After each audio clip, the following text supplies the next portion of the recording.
Hello everyone, Ryan here with another 2020 Subaru Outback video for you. In this video, I'm going to cover factory mode. This is a follow-up video to the dealership mode video, so if you haven't watched that, go check that out. In that video, I mentioned that I accidentally got into factory mode, and another YouTuber was watching that video and sent me a message and said, hey, this is what you did to get into factory mode. And just for completeness, I wanted to show what factory mode looked like and give you guys an idea. I don't think you're really missing much over regular dealer mode, but it'll give you a little idea of what they do in the factory, I guess, to make sure that your Outback's ready to go. So to get into factory mode, you hold down the either side using the temperature control buttons. You just need to hold both of them down, so the up and down temperature control. And then you press either button twice. So I'm going to go ahead and press this twice. If it doesn't work, try it again. One more time. There we go, 2 times. So you can see that the timing is a little bit finicky. You have to get it just right, but once you do, you can come into factory mode here. And you'll notice that these screens look really similar to dealer mode. We have the same sensors here on the vehicle signal display. You can see that as I turn the steering wheel, it shows the degrees that I'm turning the steering wheel. It shows the battery voltage and so on. If I go to camera, this controls the camera settings. I imagine this is for diagnostic purposes.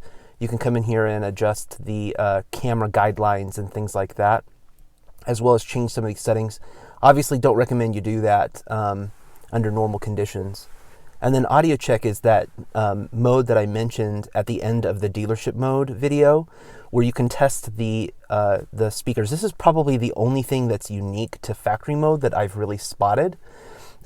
So if you come in here to mode, you can change it to the FM radio. You can test the speaker output. And if you press this button right here, and I'm not going to do it because it's really loud, it will turn on a sort of a white noise, static noise, and play it at full volume through each speaker so you can verify that everything's working. I'm sure that's hard on the system. I don't recommend that you do that normally. And then if you scroll over here, we have microphone, the same microphone check that's available in dealer mode. So if I go ahead and tap this, the microphone, you can see that that's working. And then finally, connection. So you can see here's the connections. The only thing that looks different in here in factory mode, other than dealership mode, is that it has Bluetooth and Wi-Fi connections. And it's not working, even though Bluetooth and Wi-Fi is connected. And I'm guessing that's because in the factory they have special Bluetooth and Wi-Fi sensors or something, and that connects to a specific Wi-Fi and Bluetooth network, and maybe it's looking for those specific components to see if Bluetooth and Wi-Fi is working. But that's essentially what you get in factory mode. So just to kind of walk through this real quick again, our vehicle signals here, so you can see all the stuff there. So let's see, 1, 2, 3, 4, 5, 6, 7, 8 different items. The camera controls, the audio check, which I think is probably the real difference here, the microphone check, and the connections showing the Bluetooth and Wi-Fi. So I'm going to go ahead and get out of factory mode and go into dealership mode by holding those buttons and pressing this 6 times. Again. All right, here we are in dealership mode. So you can see that if I come in here to connections, it doesn't show that Wi-Fi connection. There's some things that are slightly different compared to factory mode. I don't have that audio test mode, but I can still get into all of the different settings with respect to the camera. All of that's still here, although it looks like it may be a little bit different in factory mode compared to dealership mode. Looking at these settings, so that's basically what you can do with that.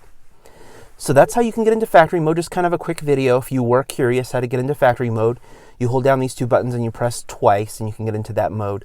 Again, I don't recommend that you do that, but if you were curious or you wanted to know what happened if you did get into that mode, or for some reason you got into that mode accidentally and you were wondering what was going on, that's what's happening. Our test vehicle today has been the 2020 Subaru Outback Limited XT. I'm the owner of this vehicle. I don't work for Subaru or a Subaru retailer. I'm making these videos just to help other owners get the most out of their Outback. Thanks for watching.